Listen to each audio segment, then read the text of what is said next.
There are different ways to look at this. One could say that the horsemen of the apocalypse are already on their way. European leaders, they're all spineless and cowardly puppets. These bloody degenerates or brainless freaks will put Europe in its place. NATO will fall apart and victory will be ours. An unremarkable lawyer who, like his old acquaintance, a pathetic and boring KGB man, owes his career to Anatoly Sobchak, Misha, let's redo everything. Your face looks boring. a grey office clerk who unexpectedly slipped into the heights of Russian power. Well, This is just some bland crap. a fan of enemy American gadgets and technologies, for his fondness for which he earned the nickname iPhonia. Now we can see here. Well, he's not there yet. Yeah, we're setting it up. Hi, Torg. Yeah, hi, Torg. In words, a fierce fighter against corruption, but in reality a fetishist and a grabber, obsessed with luxury and wealth. There once was a pirate, Greedy Billy. But the truth is, nobody liked Billy. A pseudo-liberal and a hypocritical supporter of democratic values and reforms. This is the principle. Freedom is better than lack of freedom. These words are the quintessence of human experience. He's not your daimon. He's one of the most cynical, cruel, unhinged, and bloodthirsty servants of Putin. I'm a terrible person. Really? Yes. Kieran the Despot. A fallen alcoholic and a laughingstock for everyone, who at one time could have become a real threat to the unlimited power of the bunkered Tsar. Dmitry Anatolievich, I really do have disagreements with you, but I will make a decision regarding your proposal after consulting with the Prime Minister. You know what? You can consult with anyone you want with the Prime Minister, but as long as I'm president, what decisions? I make them myself. Dmitry Anatolievich Medvedev, Putin's temporary placeholder in the president's chair of the RFI. A cowardly puppet who never dared to challenge his puppeteer, even after reaching the very top of the food chain.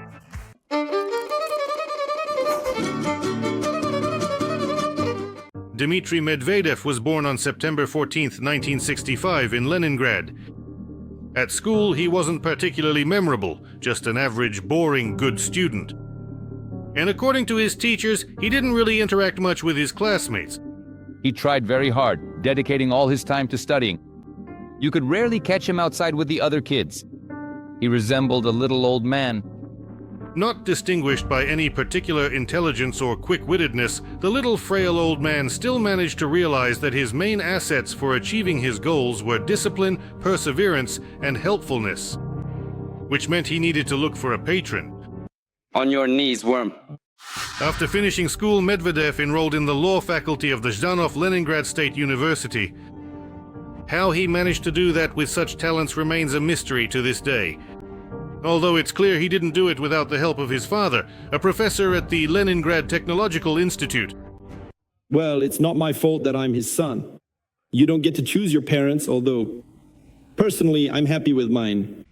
Back in high school and later at university, the future fierce fighter against F-eggs, freaks, drug dealers, and Anglo-Saxons developed a serious passion for Western culture, especially music. And in general, Dima started his adult life as a fervent supporter of democracy and the freedoms that come with it. When I first started listening to Deep Purple, honestly, I could never have imagined that one day we'd be sitting at a table like this. I used to DJ at school dances. I would submit a list of musicians to the Komsomol committee for approval, listing those who would be played at the dance.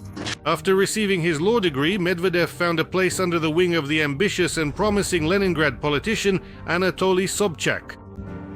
They all met at the same university where the future mayor of St. Petersburg gave lectures on civil law. We need to raise the issue that the heads of the State Security Committee should no longer be part of the country's top political leadership. Sobchak's campaign team put Diamond in charge of advertising and campaigning. Of course, not on the scale you might imagine. All that was entrusted to the young but diligent lawyer was putting up posters and handing out flyers throughout the northern capital. I have a small but important task for you. A few years later, thanks to Anatoly Sobchak, Medvedev met Putin. At that time, Putin, who was a KGB officer, had just returned from East Germany and also joined the new mayor's team. It was then that Medvedev first managed to properly please Russia's future leader. Here you go, please. In 1992, a group of Leningrad deputies accused Putin of blatant corruption. The fate, and even more so the future career of the villain, was hanging by a thread. And then he appeared. Diamond the lawyer. The unprincipled and obsequious Medvedev literally threw himself onto the firing line to protect his older buddy.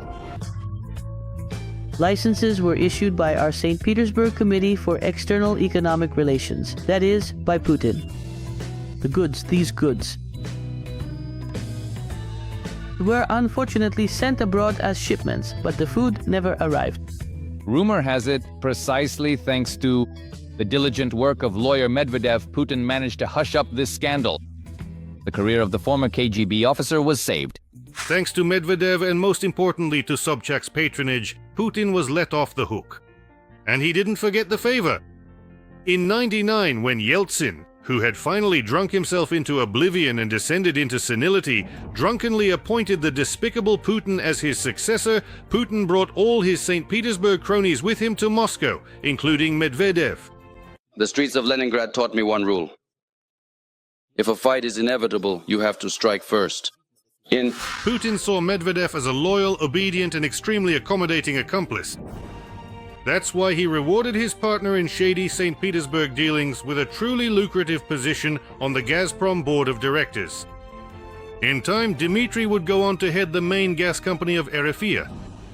I would like to officially be a shareholder of Gazprom JSC. However, Medvedev didn't get to take bribes and siphon money from the gas flows for too long. Already during Putler's first 2 terms, Demon began to rapidly climb the Kremlin career ladder.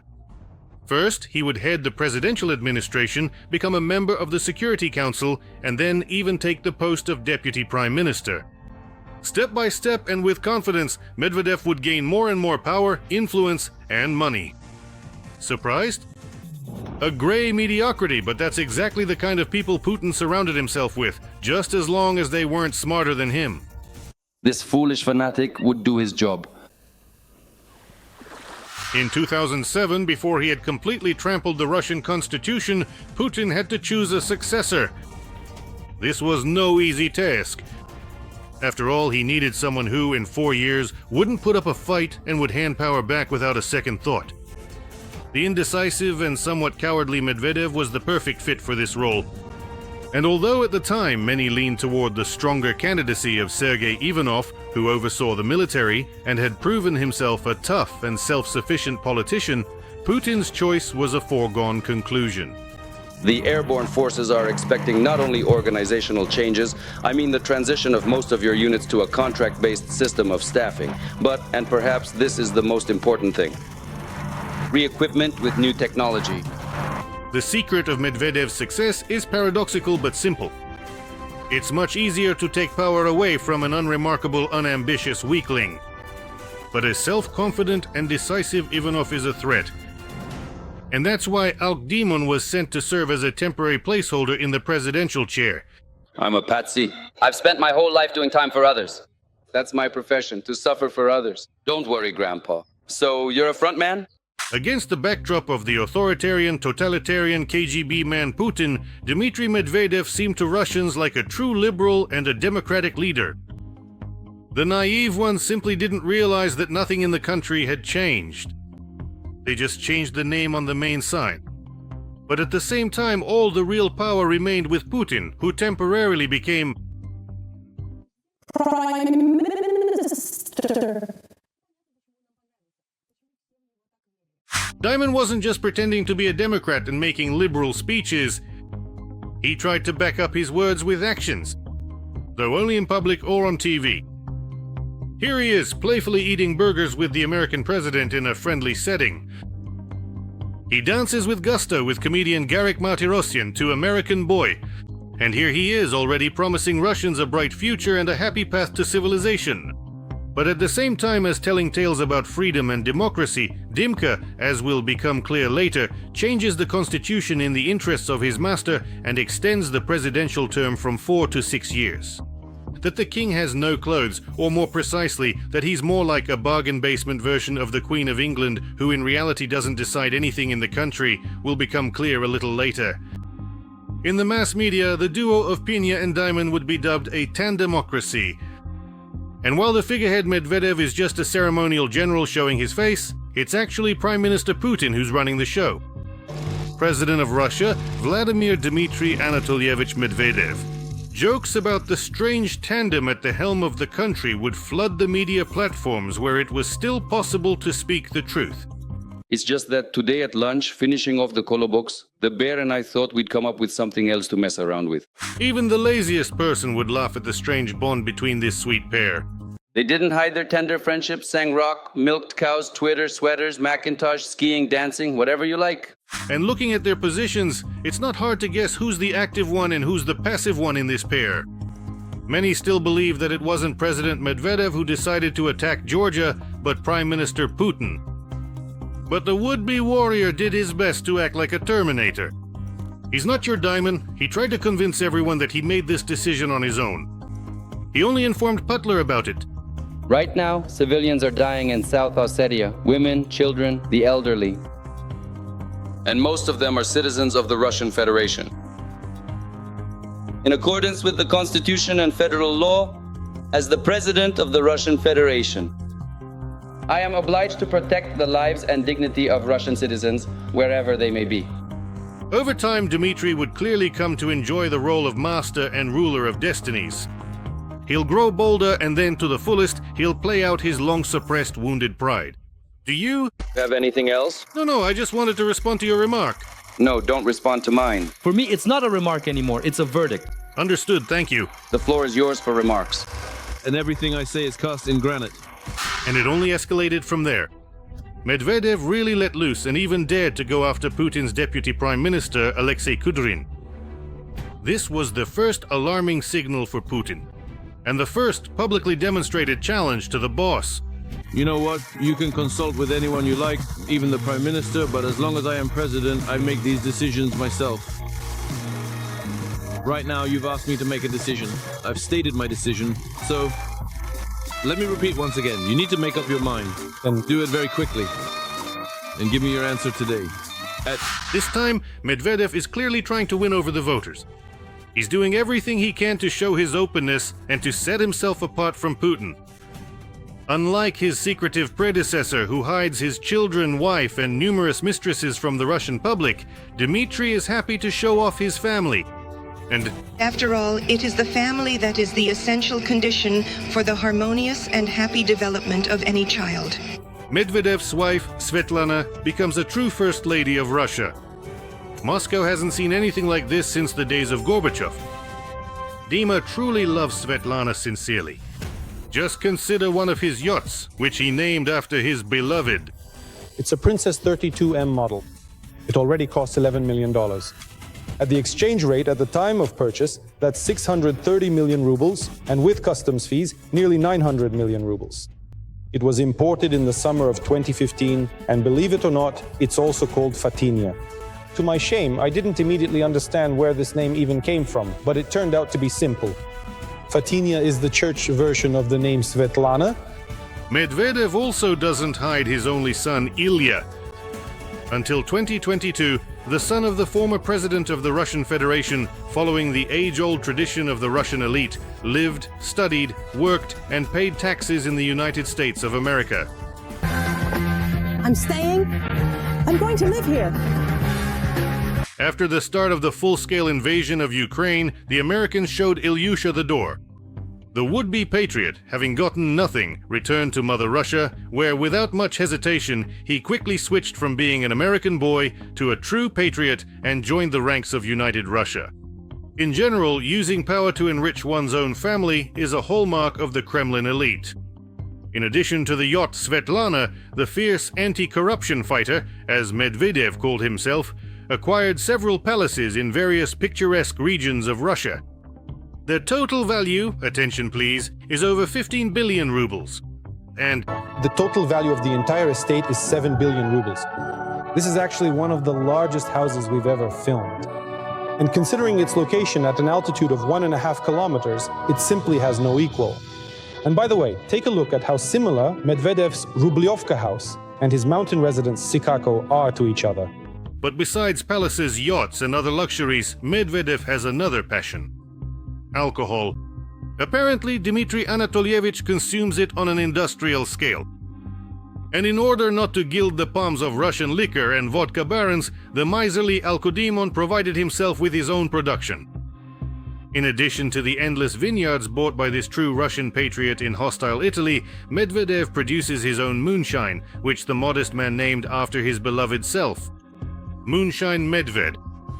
Prime Minister Dmitry Medvedev, in his spare time at the Milovka estate, distills moonshine in batches, which he then gifts to members of the government. This was investigated by the publication Pricked. Here, in fact, is that very moonshine, naturally with the label Medvedev himself. But let's return to Dmitry's official presidential activities. In the West, they didn't look with hope at the figure of Putin's more liberal democratic placeholder for long. At first, everyone was shocked by the aggression against Georgia. Then there were the undemocratic constitutional amendments to extend the presidential term. And it became clear to everyone that Diamond was no better than the bunker villain and was simply playing his assigned role. Weren't you warned that I suffer from every nervous and mental illness? A small glimmer of hope appeared in 2011. During the Arab Spring, which began in the Middle East and North African countries.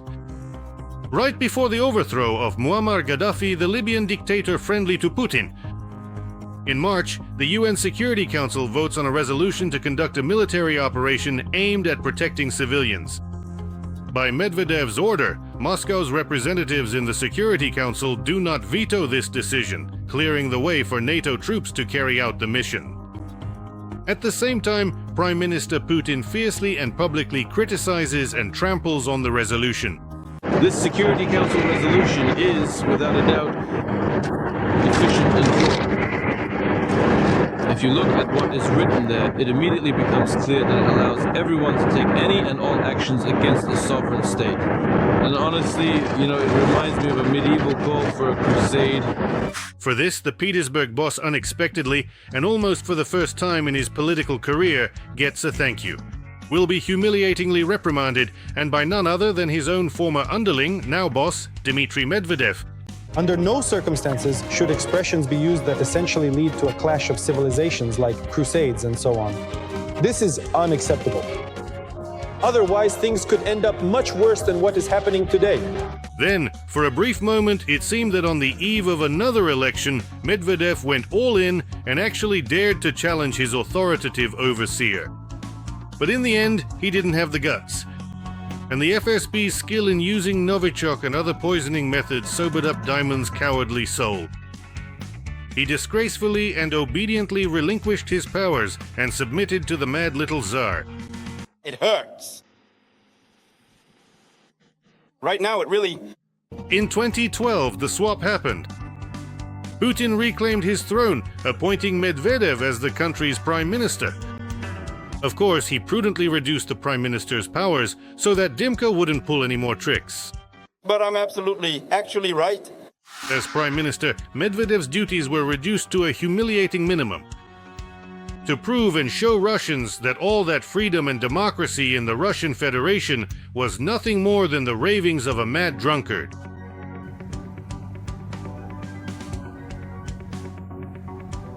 Poor Diamond.